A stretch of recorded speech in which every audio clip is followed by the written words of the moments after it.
Welcome, everyone. Thank you for joining us for our program, Invest Sustainably, Live Your Values. My name is Helen Liu, and I'm the Programming and Partnerships Manager at Cary Library. Before we begin, I'd like to thank Lexington Climate Action Network, LexCan, for partnering with us on this event. This program is being recorded and will be posted to the library's YouTube channel. If you have any questions, please submit them to the Q&A. I'm now going to pass the mic to Fran Ledwig, who will say a few words about LexCan and then introduce her co-host and her guest this evening. Hi, my name is Fran Ledwig, and I am on the board of LexCan and also on the advocacy committee. And I'm very pleased to introduce Marcia Jens, who also is on the programs committee. And together we've hoped to plan this meeting tonight. It's my pleasure to introduce Leslie Samuelrich, who is the president of Green Century Funds. And this is actually headquartered right here in Boston, Green Century. Leslie's been a leader in fossil-free and sustainable investing for more than 30 years. And for some of those years, I've known Leslie as a fellow graduate of Boston College. Together, we tried to get them to divest from fossil fuels for a number of years. And I know that you've all read all the wonderful accolades that Leslie has gained. So I'm not going to spend time doing that because I want to hear what she has to say. We are honored to have you here today.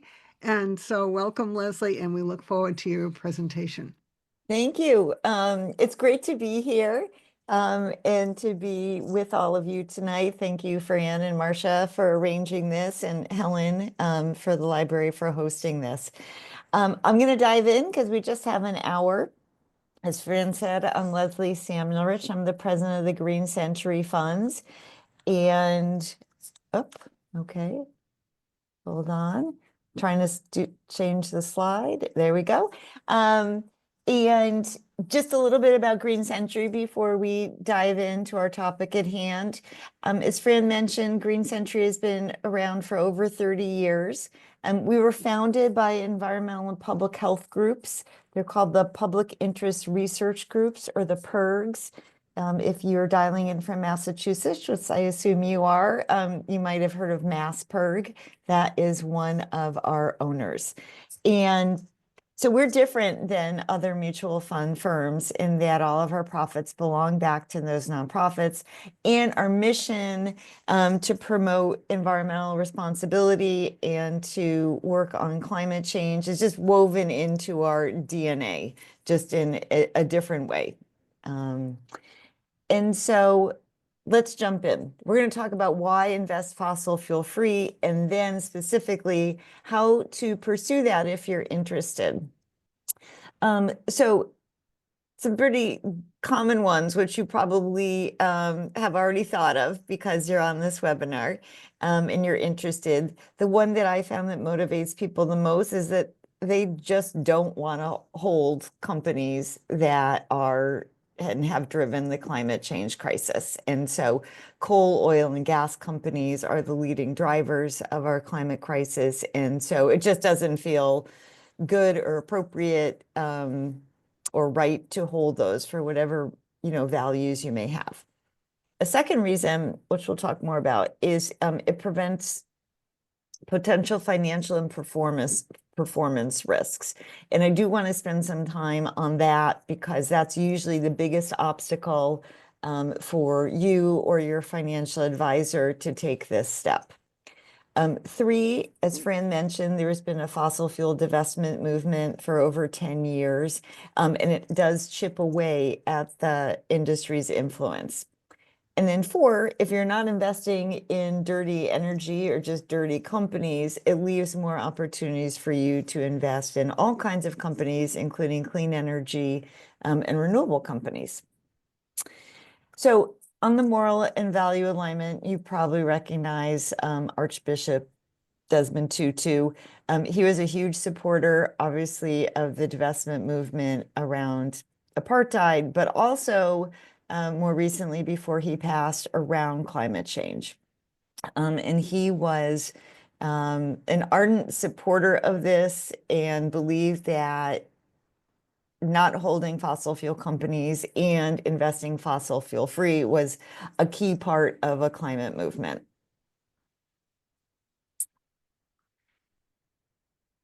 The tricky thing is that even if you don't intend to, if you're in a mutual fund or ETF or a separately managed account or any kind of investment, and you may or may not be familiar with all these terms, you are most likely already invested in fossil fuels. And that is not because you meant to or asked to, it's just most financial instruments hold fossil fuels as part of their portfolio. And so we're here to unravel how you might do that and change that and be part of this movement that, as noted here, already has $14.38 trillion as part of it, over 1,200 institutions. And Bill McKibben, who you may have heard of, he was the co-founder of 350.org, and now he has been a founder of Third Act, which is particularly mobilizing people in their retirement age to get active on fossil fuels. So I'm not trying to make you feel bad about investing already in fossil fuels, but let's tackle one of the reasons you might want to not do that in the future. So as I mentioned, you can avoid some potential financial and performance risks that are associated with the industry. And let me just move this. The first is around performance. And I have a really good chart in a few slides to show you how that looks. But performance is not necessarily affected by investing or divesting from any sector, including the fossil fuel free sector, or including the fossil fuel sector. There are 13 sectors in investments, and energy is one of them. And there's many studies. I just pulled out a quote of one of them from an asset manager, GMO. It's Jeremy Grantham. They're also based here in Boston, and he has written extensively about fossil fuel-free investing. This is the chart. What you see here is an index by MSCI. They're a global data provider, and they've particularly done a lot of work around sustainable investing.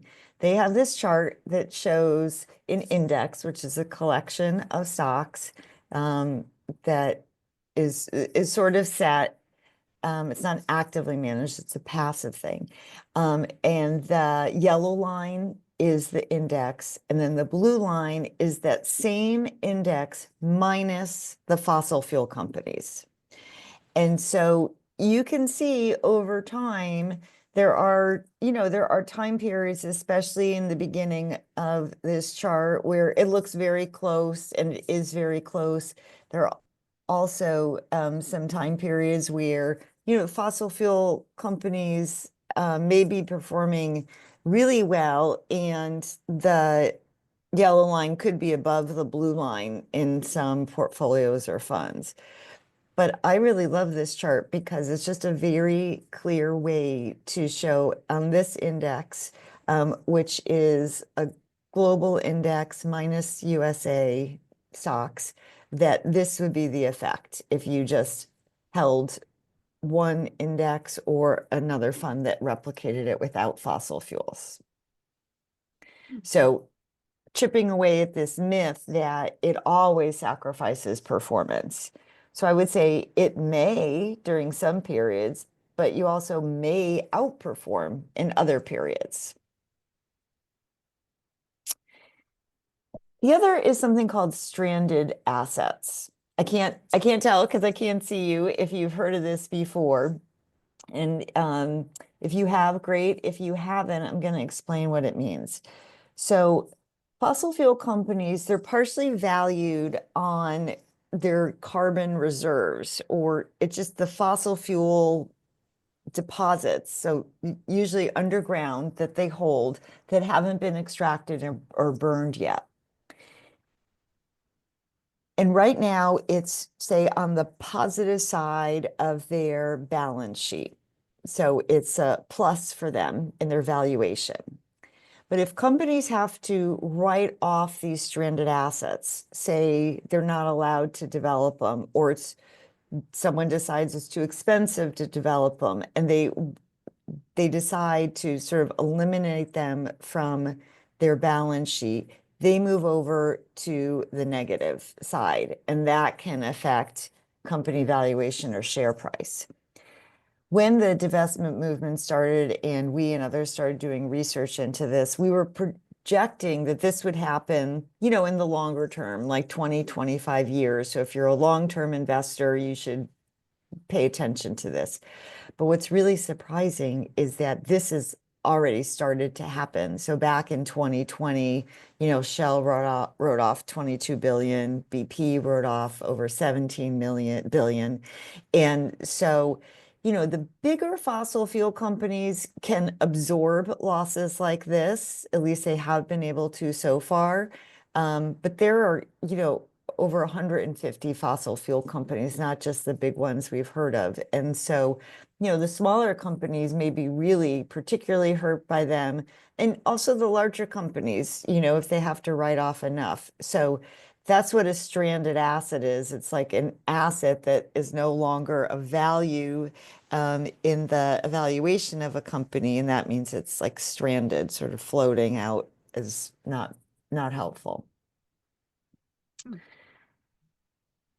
I want to address a common response, especially from people who aren't familiar with fossil fuel-free investing, or those who really support the fossil fuel industry for whatever reason.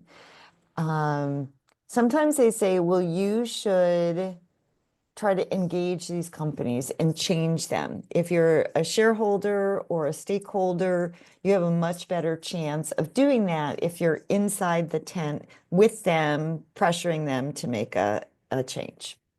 Green Century has a lot of experience in shareholder advocacy, which I'm not going to get a chance to talk about much tonight. But I will tell you that there are a number of reasons not to do this anymore with fossil fuel companies.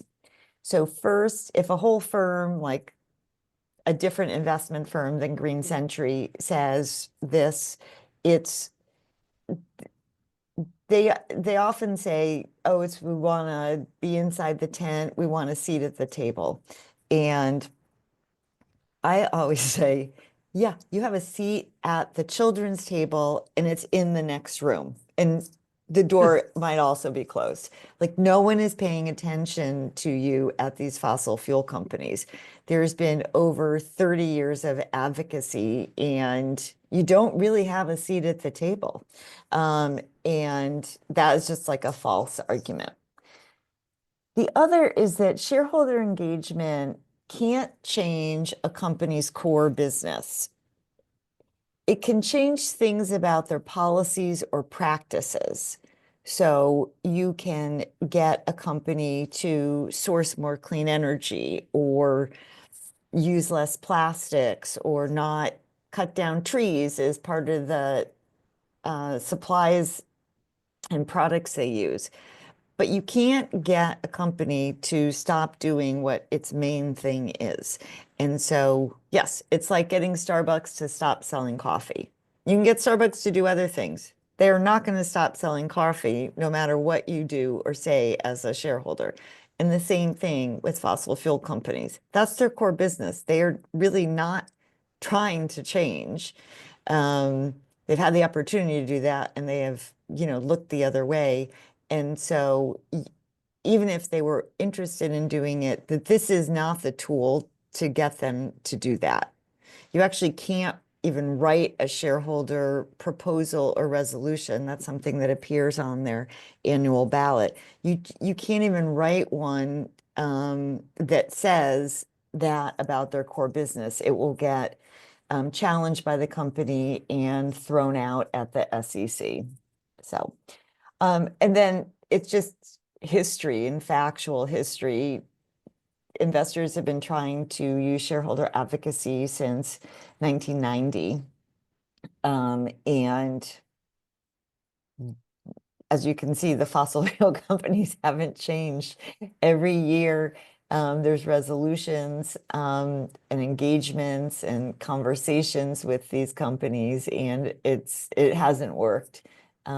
We actually used to invest in gas companies many years ago when gas companies or gas used to be looked at as a bridge fuel, if people remember those days. And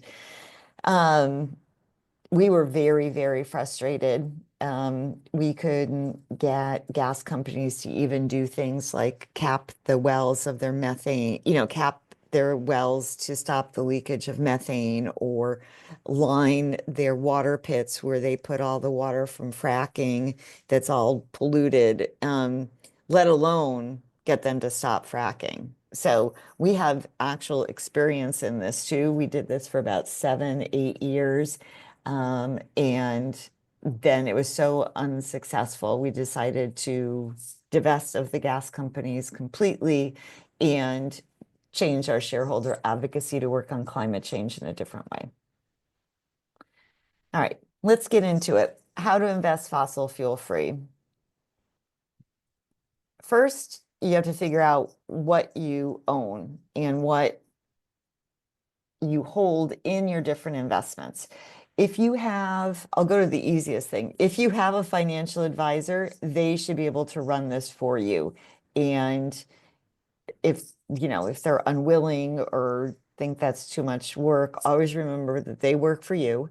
And this is not actually very hard to do at all. They should be able to give you percentages of how much you hold in the companies which you invest in.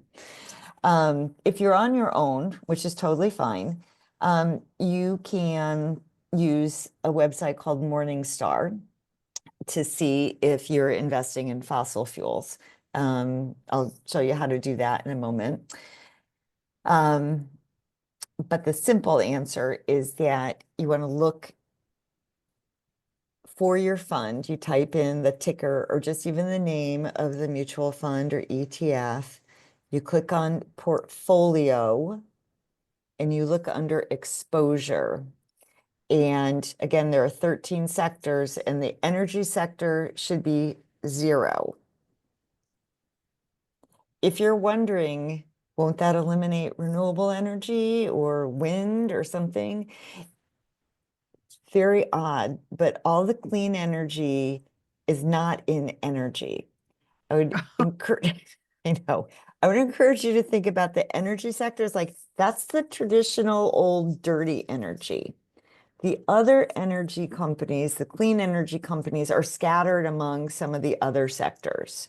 So you're not throwing out like the baby with the bathwater on this. Like it's just coal, oil, and gas that are in that energy sector.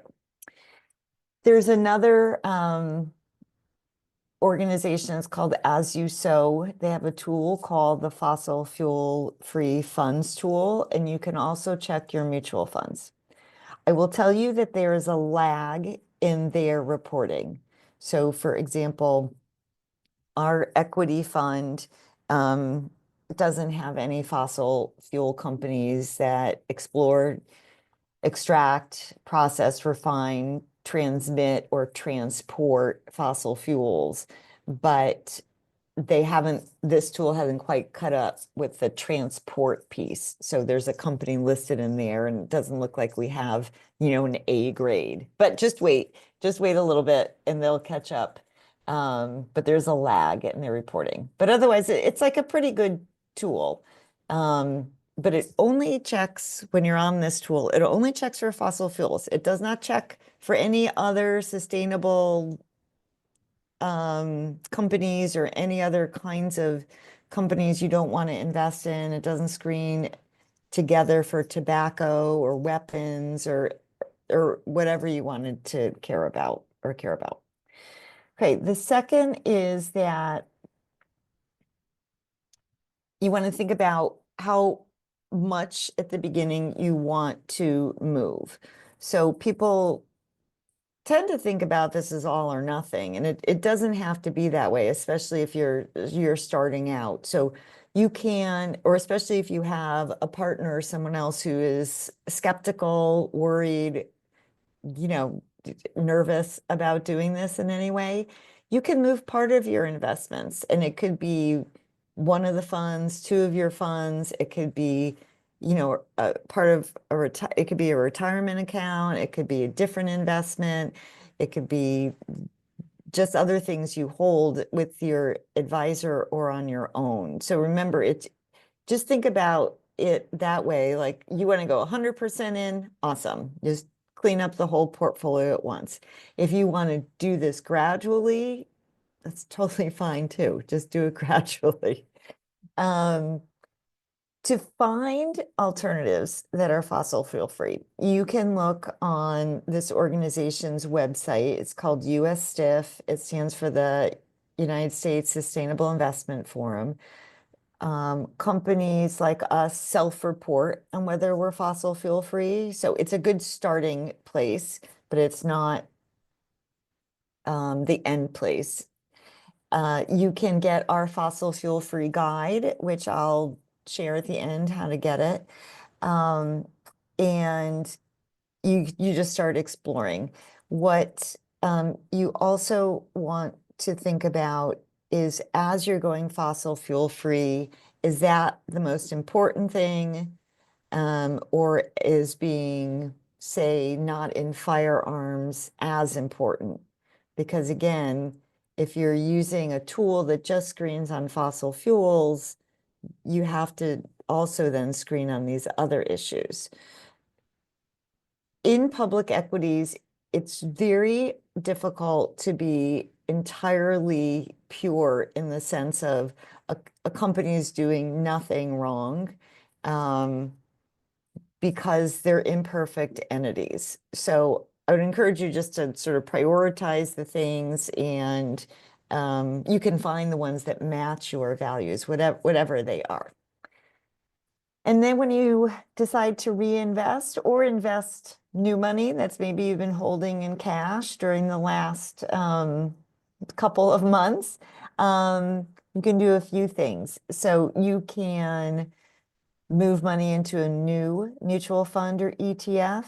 You can roll over your 401k into a fossil fuel-free fund.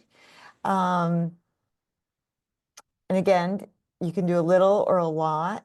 I think the most important thing is to get started. Just take that first step, and after that, it becomes just much easier. All right, here's some things to keep in mind. Mutual funds have a lot of latitude on what they name themselves.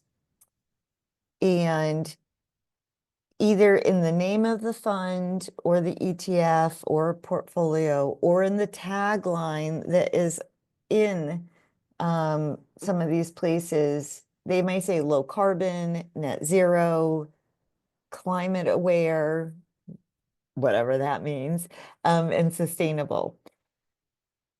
Those don't necessarily mean that they're fossil fuel free. Everyone can have their own definition of what those are, and they're not regulated. So I would mostly, those might be an initial guide, but do not rely on the names for the actual holdings. There are some products out there that are just fossil fuel reserve free.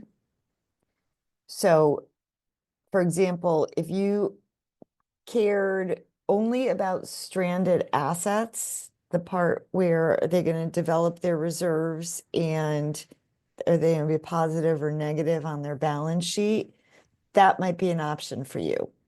But fossil fuel reserves free does not mean it is entirely fossil fuel free. It could still hold companies that are fossil fuel companies, but they just don't have reserves, or have reserves at the moment.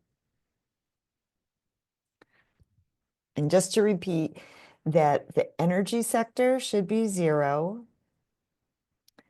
and the exclusions that you're looking for, again, shouldn't just be in their marketing materials or a tagline. It should be in their fund fact sheet, so they should either list them clearly there. But the best way and the most thorough way is to take a look at the prospectus. I know, it's a very long document full of things that you may or may not be interested or understand reading. But just get to the part where it says what we don't invest in, and that's where you will find what the exclusions are. And they will be detailed out. Even some funds that say they're fossil fuel free, for example, their definition of being fossil fuel free, which is okay to do by regulatory authority, their definition is that they're 80% fossil fuel free, but 20% they can invest in fossil fuels. That is not how we think about it at Green Century. We think people either want to be in or out. There's no maybe, maybe not, you know. And so we're 100% fossil fuel free, and it's written into our prospectus. But just take that extra step. When it's sunny, sit outside, look at the prospectus, take a few minutes, and just find that exclusion before you make your final choice. These are the Green Century screens. I think we have very comprehensive screens, especially compared to competitors in the field. You may or may not want to use these as extensively, but here they are for you. So I mentioned them before. They're exploration, extraction, processing, refining, and then the transmission of coal, oil, or gas. And so that mostly means pipelines. In our US equity fund, we've also added the transport because there has been a train company that doesn't just do fossil fuels, but it does too many for us. So we've just added that in this upcoming rebalance. We also exclude utility companies that burn fossil fuels to make electricity. And then finally, just in case some company that we don't believe should be in a fossil fuel free fund has not gotten caught in those two, we add in the carbon reserves sort of security catch.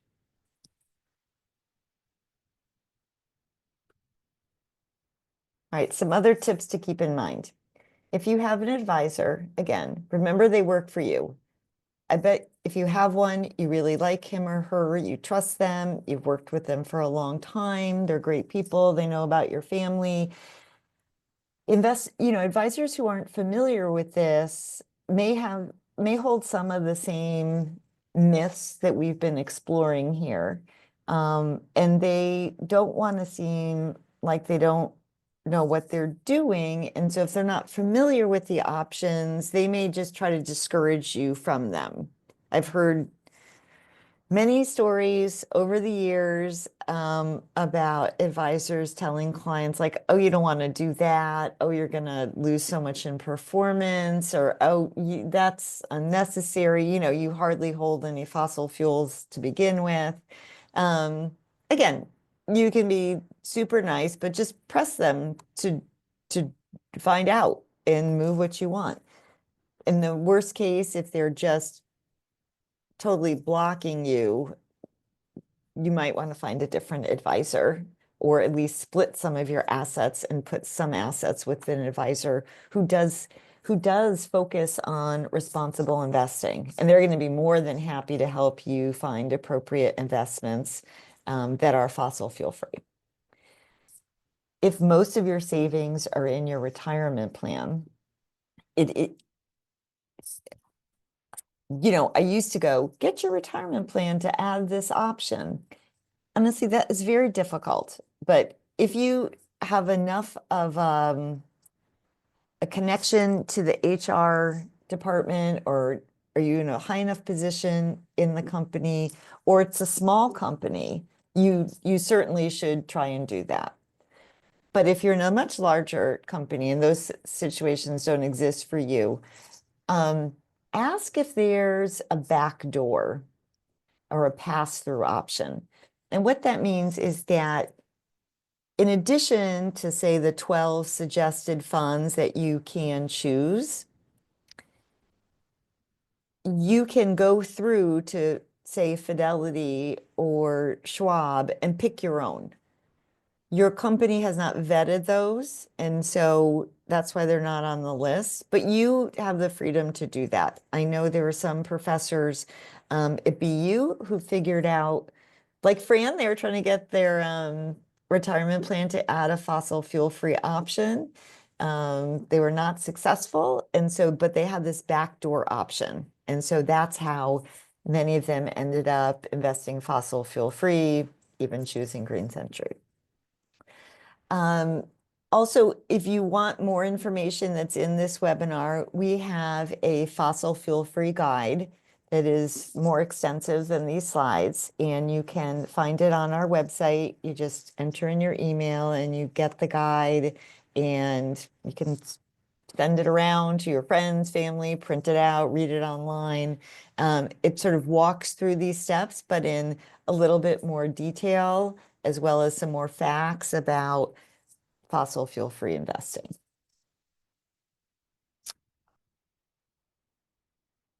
That's our grandfather photo. And here are the required disclosures. I'm going to leave them up for a few seconds.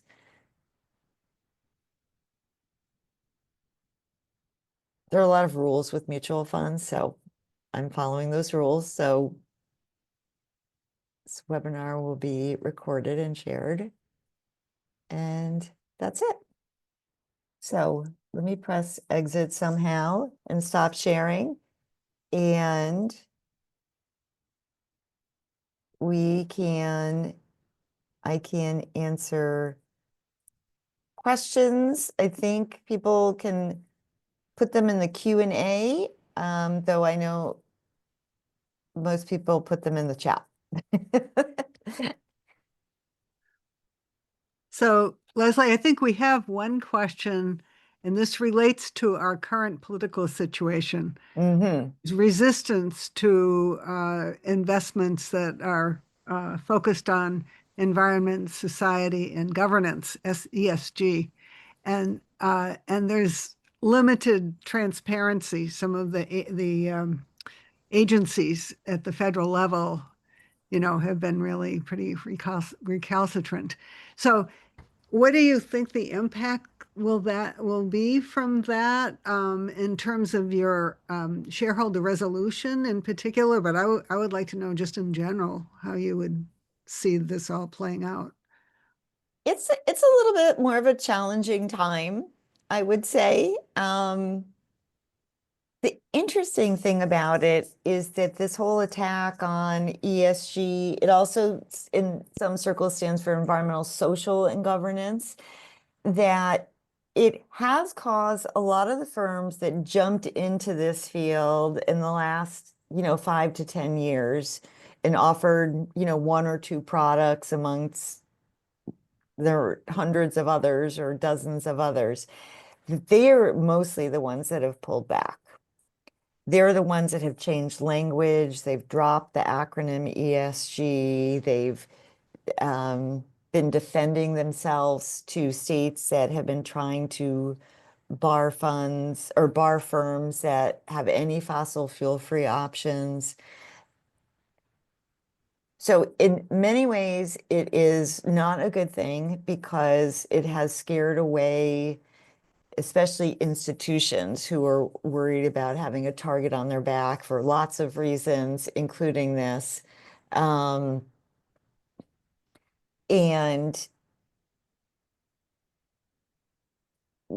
for us, I'll say it's a good sort of shifting out of the industry to separate the kind of firms that really do this and the ones that were kind of just playing and capitalizing on interest, but have tons of investments in fossil fuels and all their other products.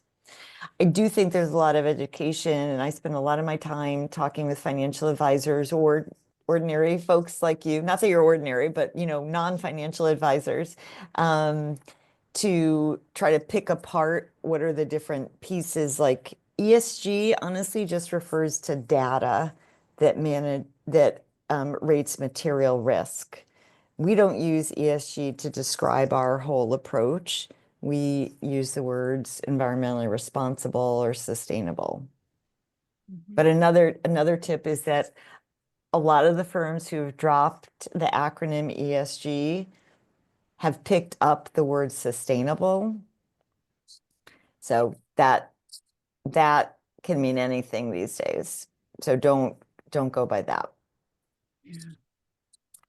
And then in terms of the future of shareholder advocacy or engagement. So again, shareholder engagement advocacy is when you're investing in a company and, for us, like they've met the screens we have. They have a lot of good practices or policies. We're happy to have them in the funds, but there's something that we think that they could improve upon. And so you can just talk to them, try to meet with them. You can ask them to do that. We do all of that, but we kind of have a high bar of what we want them to do. We don't want them to just like disclose things. We want them to actually, disclose how much plastics they're using and reduce it. Disclose what their carbon footprint is, and then make a plan to reduce their carbon emissions. And if they're unwilling to do that, we file something called a shareholder resolution. That's a question that appears on the annual proxy ballot that goes to all the shareholders. You've probably seen these. Most of them are about approving boards of directors, approving auditing and accounting firms, and some other things. The questions at the very bottom are the ones not put on by the company, and those are the shareholder resolutions put on by firms like Green Century. This season, we run like a school year with shareholder advocacy. This season, we thought that we would have a lot more of those proposals challenged by the companies, which they're allowed to do. And we thought the SEC would rule in their favor. We have been very pleasantly surprised that at least for all our proposals that were challenged, the SEC ruled in our favor, and they were allowed to go to the ballot. And sort of like last week, this week, shareholders are voting on them. This is the time of the year when all those ballots are coming in.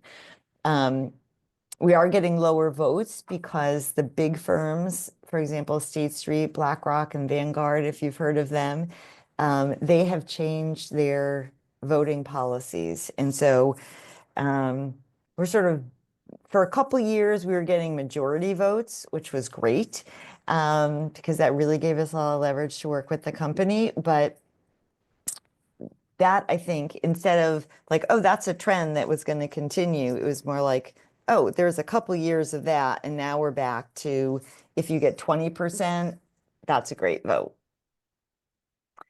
Fran, I see a question about this Exxon one. Should I answer that? So there is a question about, there's a firm in Boston, it's called Arjuna Capital. Is working with I think a London-based nonprofit. They filed a shareholder resolution at Exxon. Exxon sued them. This was last year.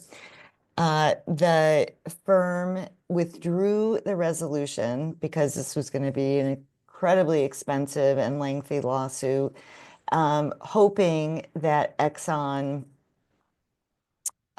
would drop the lawsuit. Exxon has not, and this year is the first year, I think, in 20, 30 years that there are no shareholder proposals at Exxon. So they have, the company, I'm sure, is very pleased with itself, in that they have scared away all the shareholders to file resolutions. So it doesn't affect us because we don't invest in Exxon and we haven't been trying to do this engagement with them. But it has certainly had a chilling effect with other firms that still hold fossil fuels. And the question also is when they come after you like that, one, we work with the legal team to make sure our resolutions are solid and not open to something like this. I would say if we had held fossil fuel companies, the proposal that was filed would not be one that we would have filed, for example.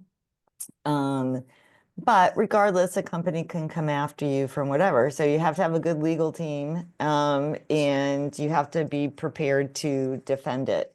So we're being more careful on what we're doing, but we haven't really changed in its core what we're doing. We're just not doing some kind of things that are right on the edge this year. Because we don't want to go down or spend all our time in court or all our money on legal fees to defend a shareholder proposal that was like maybe not the greatest one to file to begin with. Oh, I can't hear you, Fran. I think you're muted. You are, the dog barked. Oh, Yeah. So I want to combine two questions. One is a person who says that they have no financial advisor and they own mostly mutual funds with Vanguard and Fidelity. And they're wondering where to begin. But one of the things that they would want to consider, I think, is about fees involved with, for example, Green Century. So how do you deal with that on top of all the requirements not to invest in fossil fuels? I guess I'd answer in two parts. First, if you're a Vanguard or Fidelity person and you're doing this on their own, I would search in their funds for what they have. They're very large firms, and so they are able to offer hundreds of options at a very low cost to investors. They have, I've seen big firms like that just put out in past years, just a fossil fuel-free option that is just extremely low in price that they've got to be losing money on it, honestly, but they're doing it to hold on to customers. And so they're so big, they can absorb that loss. That's not us, unfortunately. But I would look there and I would scan, I would use the fossil fuel-free funds tool and put in and search for, Vanguard funds or put in your funds, see what they hold first. And then just search for funds that don't have fossil fuels and see if any of them are easily for you to move into or start a new account in.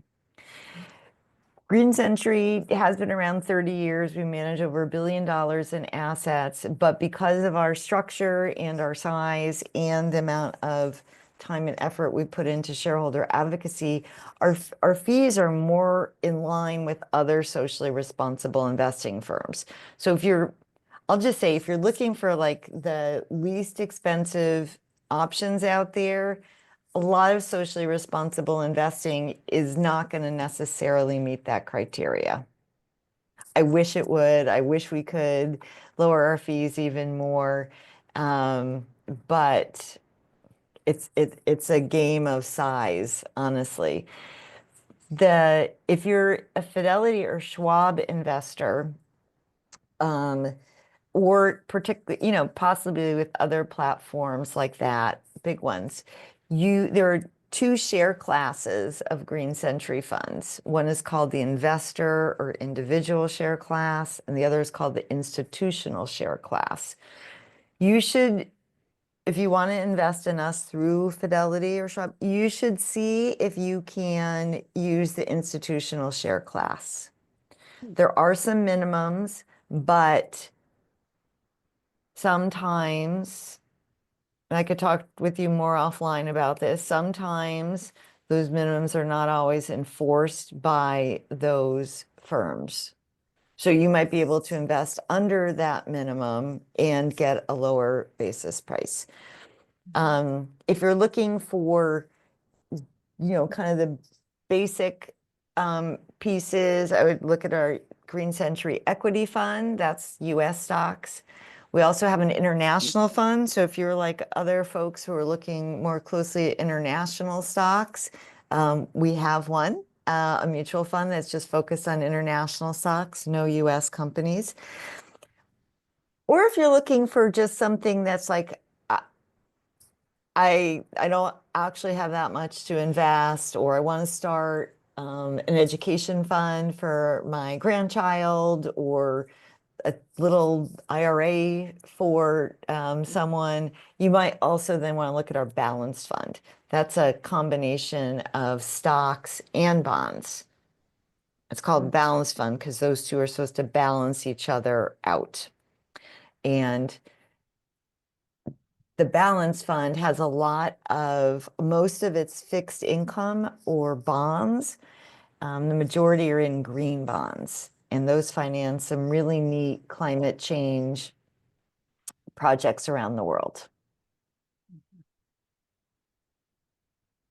So I have another question as well.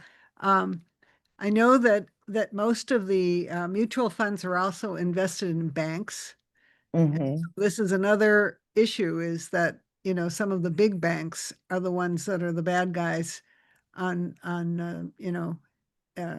supporting the development of fossil fuels. And Yep. So, how do you think? How do you do that, right? Yeah.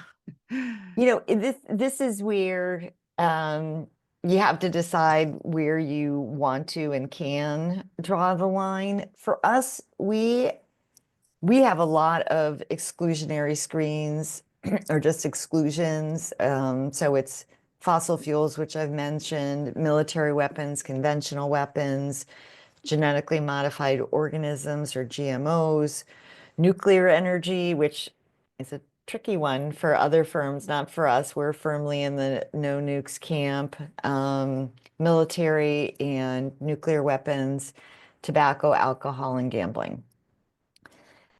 We do not have an exclusion on banks. And we have not gone there yet because, and I'm not sure that we will, to be honest, because financial services is like a whole nother sector. And so there's only 13 sectors. And so we eliminated all of fossil fuels. If you eliminate all the banks, it gets a little bit harder to diversify when you keep limiting entire sectors. So what we've done in all the funds is overall try to pick the banks that have the best ESG score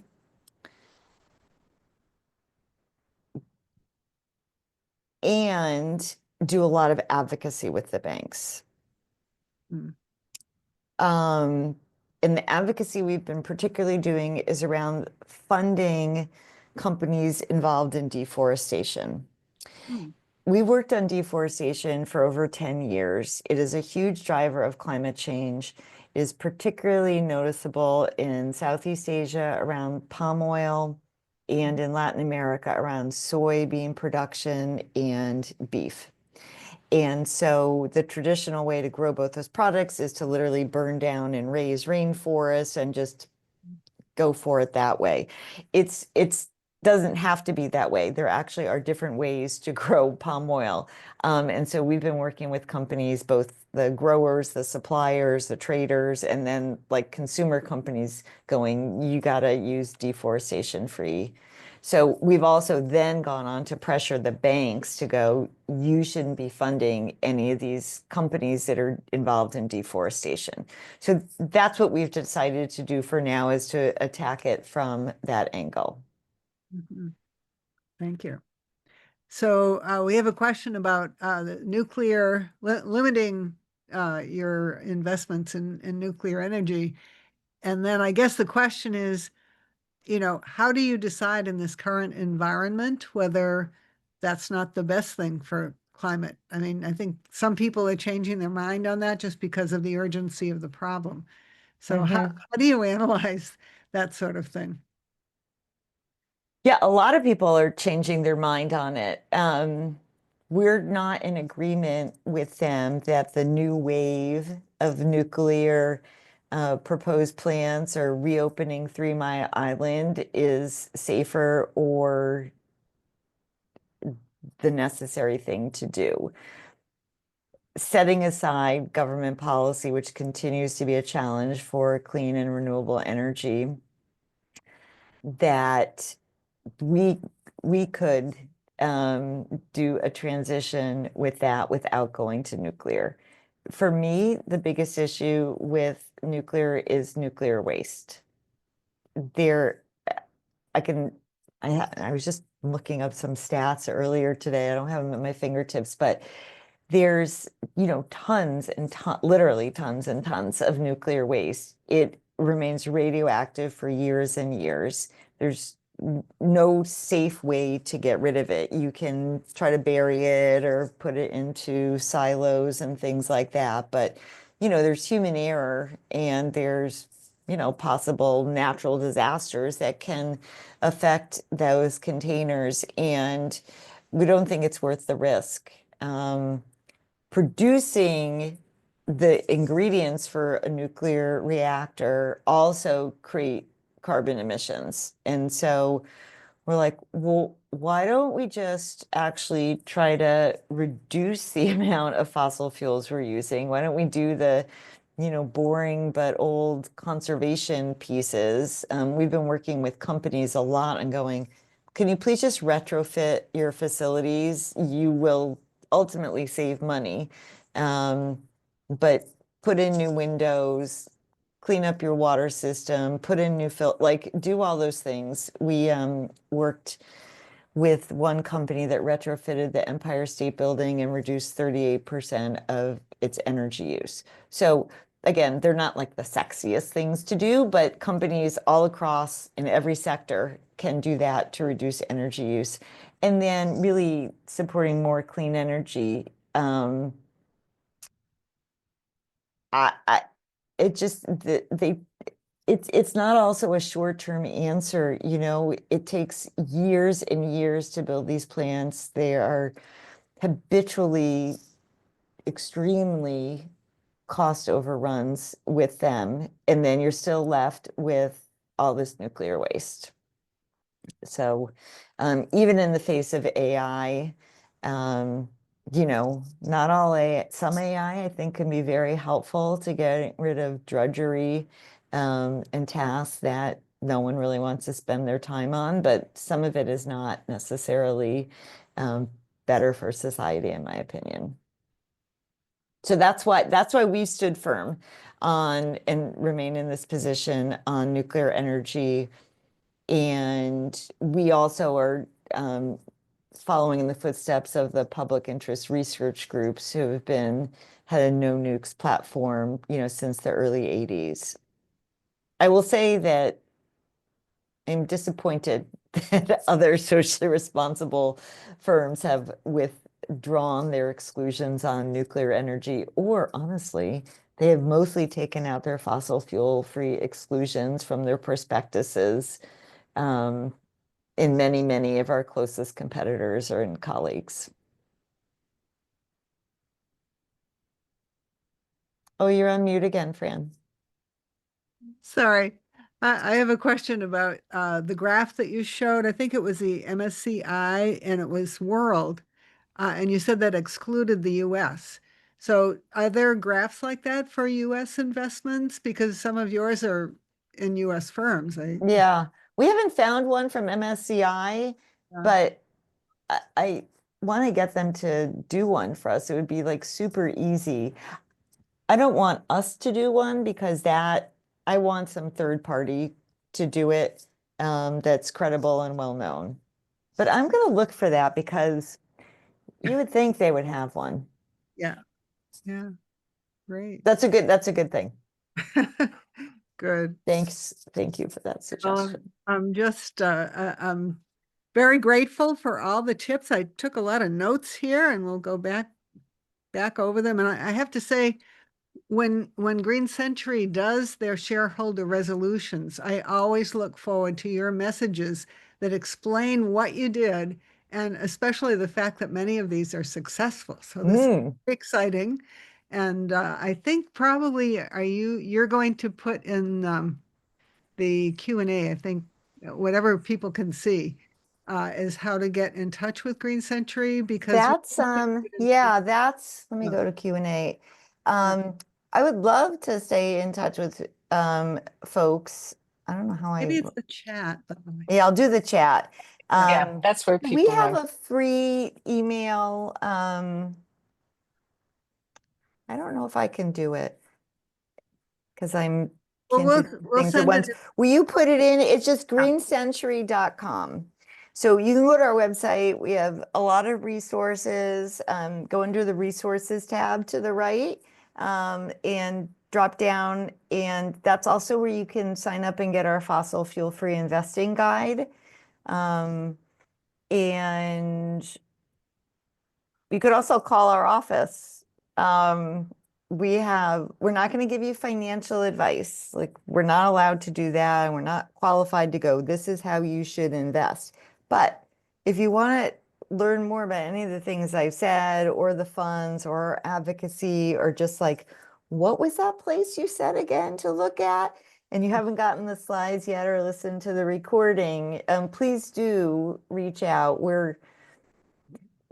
We were always set up to work with individuals first and foremost, just, you know, people who wanted to align their values and their investments. So this is our, you know, kind of bread and butter in terms of just working with people all over the country. So please do reach out. I'd encourage you, if you just want to learn more, to sign up for our e-newsletter. Like Fran said, you'll get stories as well as more information, and you could do that on our website, or you can also just, I bet, shoot one of them an email or email me. It's a little long. It's lsamuelrich@greencentury.com.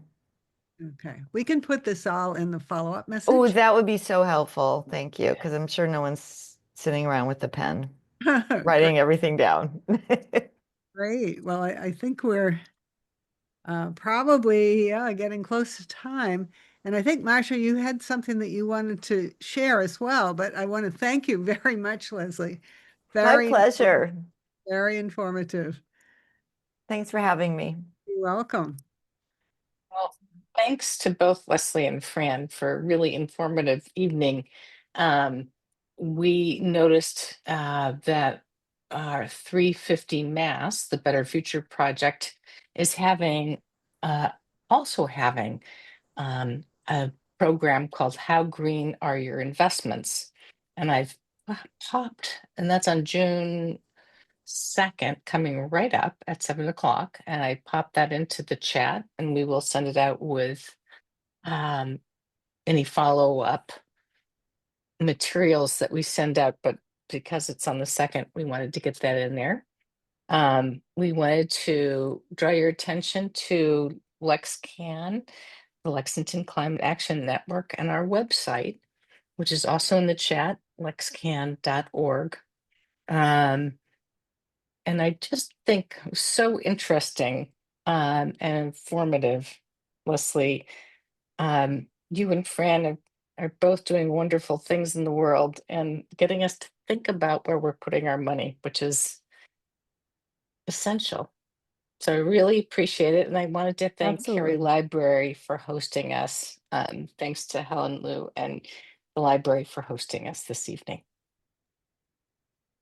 Thank you, Leslie. Thank you, Thank Fran. you. And thank you, Marcia, for a very informative presentation. For those of you who are still here, just to let you know that we will be sending a recap with the link to the recording, as well as any of the links that we mentioned today. So thank you all again, and have a good evening.